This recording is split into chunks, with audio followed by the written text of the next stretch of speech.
Hi everyone.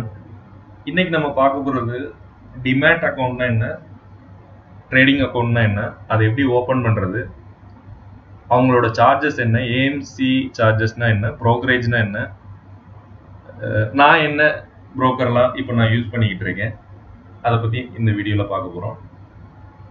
First வந்து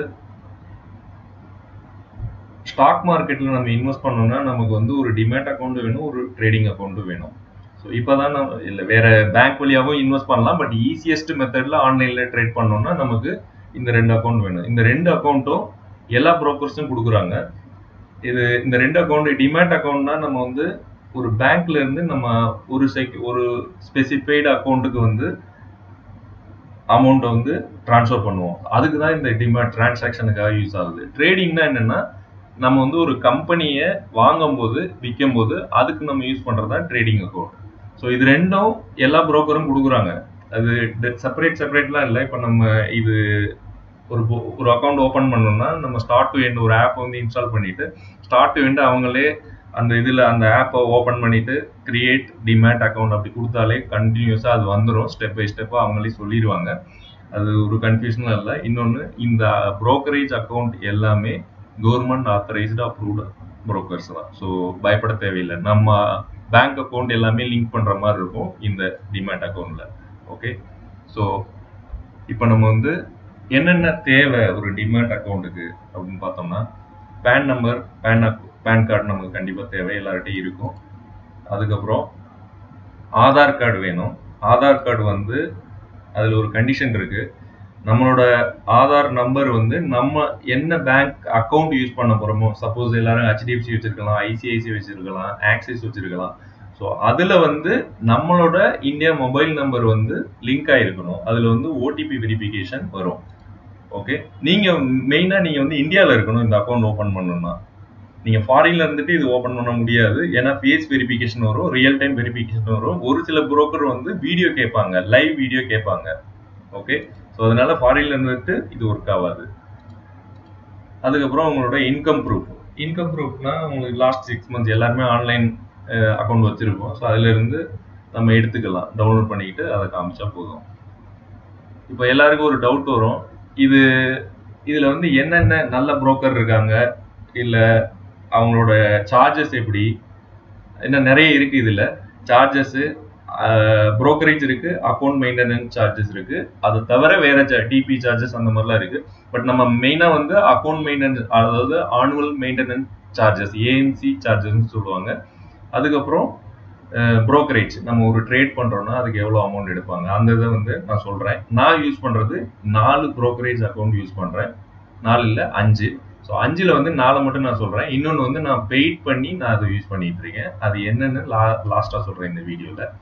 so first 4 ப்ரோக்கரில் நான் first use பண்ணுறது ஏஞ்சல் ஒன். ஸோ இதுதான் நான் மெயினாக யூஸ் பண்ணிகிட்டு இருக்கேன். இது கொஞ்சம் காஸ்ட்லி தான், பட் இருந்தாலும் எனக்கு வந்து யூசர் ஃப்ரெண்ட்லியாக இருக்குது. எதுக்காக யூசர் ஃப்ரெண்ட்லியாக இருக்குன்னு சொல்கிறேன்னா, இவங்க வந்து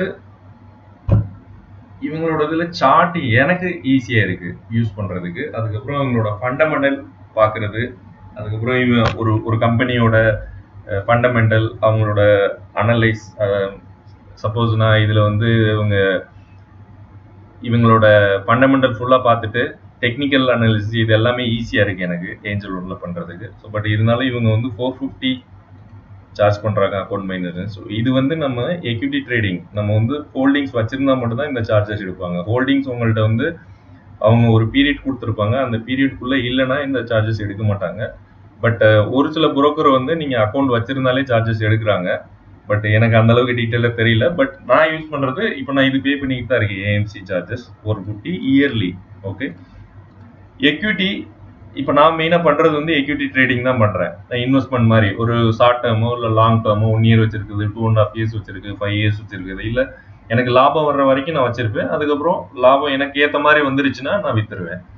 ஸோ அந்த மாதிரி இதில் பார்க்குறது 20 ரூபா எடுக்கிறாங்க ஒரு ட்ரேடிங்க்கு. இப்போ நீங்கள் ஒரு ஸ்டாக்கை வந்து ஒரு குவான்டிட்டியோ 10 குவான்டிட்டியோ வாங்கினீங்கன்னா இவங்களோட சார்ஜஸ் வந்து 20 ரூபா எடுக்கிறாங்க. அதுக்கப்புறம் வந்து கவர்மெண்ட் டேக்ஸ்னு இருக்குது, எஸ்டிடி இருக்குது, சிடிடி, இந்த நிறைய டேக்ஸ் எல்லாம் இருக்குது. ஸோ அதெல்லாம் தனியாக வரும். பட் இவங்களோட ப்ரோக்கரேஜ் 20 ரூபா தான்.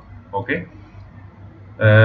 ஆப்ஷன்ஸ் எஃப்என்ஓ இது சொன்னீங்கன்னா நிஃப்டி பேங்க் நிஃப்டி இந்த இதுல மெயினா இல்ல ஈக்விட்டிலயும் ஆப்ஷன்ஸ் இருக்கு. பட் இவங்கெல்லாம் இதெல்லாம் வந்து ஃபியூச்சர் அண்ட் ஆப்ஷன்ஸ் இது வந்து 20 ரூபாய் எடுக்கிறாங்க. பட் இதுல வந்து நான் இப்ப ட்ரேட் பண்ண வேண்டிய டைம் இருக்கும்போது நான் சொல்றேன் அது எதுக்காக பண்ணணும்னு சொல்றேன். பட் நான் இதை வந்து பெர்மனண்டா நான் இதை பண்ணல. எனக்கு இதுலதான் நிறைய லாஸ் ஆச்சு ஒரு 2.5 இயர்ஸ்ல. நான் பண்றது எல்லாமே எக்யூட்டில தான் பண்ணிட்டு இருக்கேன்.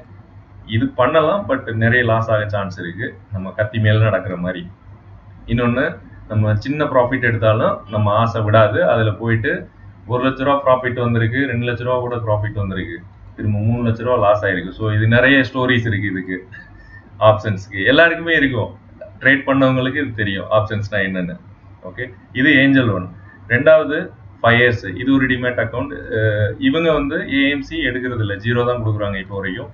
0, அதாவது இவங்கள்ட்ட ஃப்ரீ தான், ஃப்ரீ, அவ்வளோதான். ஓகே, ப்ரோக்கரேஜ் எக்யூட்டி வந்து எக்யூட்டிக்கு வந்து 20 ரூபா எடுக்கிறாங்க, ஸ்டாக்ஸுக்கு 0.03, கொஞ்சம் லோயஸ்டாக தான் இருக்கு. இவங்களை கம்பேர் பண்ணும்போது இவங்க பெஸ்ட் தான். பட் நிறைய ட்ரேட் பண்றவங்க, அதாவது நிறைய இன்வெஸ்ட்மெண்ட் பண்றவங்க ஏஞ்சல் ஒன்ல இருக்காங்க. பட் இவங்க வந்து கொஞ்சம் கம்மியா தான் இருக்காங்க. ஏன்னா இவங்க வந்து புதுசால ஒரு 5 இயர்ஸ் இருக்குன்னு நினைக்கிறேன், எனக்கு டைம் தெரியல கரெக்டா.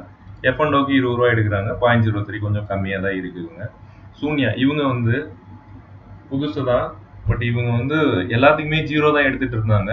இப்போ நான் செக் பண்ணேன், இதுல வந்து 0.0 ஒரு 5 ரூபா வரைக்கும் இப்போ இன்ட்ராடேக்கு எடுக்கிறதா நான் பார்த்தேன். அதனால நான் இது அப்டேட் பண்றேன். ஏன்னா நான் ஓப்பன் பண்ணி 5 இயர்ஸ்க்கு முன்னாடி 3-4 இயர்ஸ்க்கு முன்னாடி ஓப்பன் பண்ணேன். இது எதுக்காக நான் ஓப்பன் பண்ணேன்னா 0, இது வந்து ஆப்ஷன்ஸ்க்காக தான் யூஸ் பண்ணேன், ஓப்பன் பண்ணேன். இது ரொம்ப சீப்பாக தான் இருந்தது. இப்போ கொஞ்சம் அமௌண்ட் எடுக்கிறாங்க. 0 தான் இருந்தது, எல்லாத்துக்குமே 0 தான். இவங்க ஈக்விட்டி, ஏஎம்சி, ஆப்ஷன்ஸ் எல்லாத்துக்குமே 0 ஃப்ரீயாக தான் இருந்தது. இப்போ 5 ரூபா எடுக்கிறாங்க. இருந்தாலும் இது ஆப்ஷன்ஸ்க்காக யூஸ் பண்ணலான்னு வச்சிருக்கேன். ஓகே, அடுத்து ஜீரோதா. இவங்க தான் number one broker in India.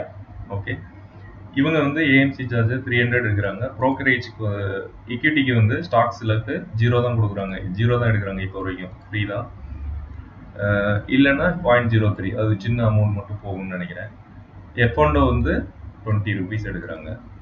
Okay, நான் மெயினாக யூஸ் பண்ணுறது ஏஞ்சல் லோன். இது வந்து என்னோட மெயின் அக்கௌண்ட்டு. அதுக்கப்புறம் 5 இயர்ஸ் வந்து ஒரு டெம்பரரியாக யூஸ் பண்ணிட்டு இருக்கேன்.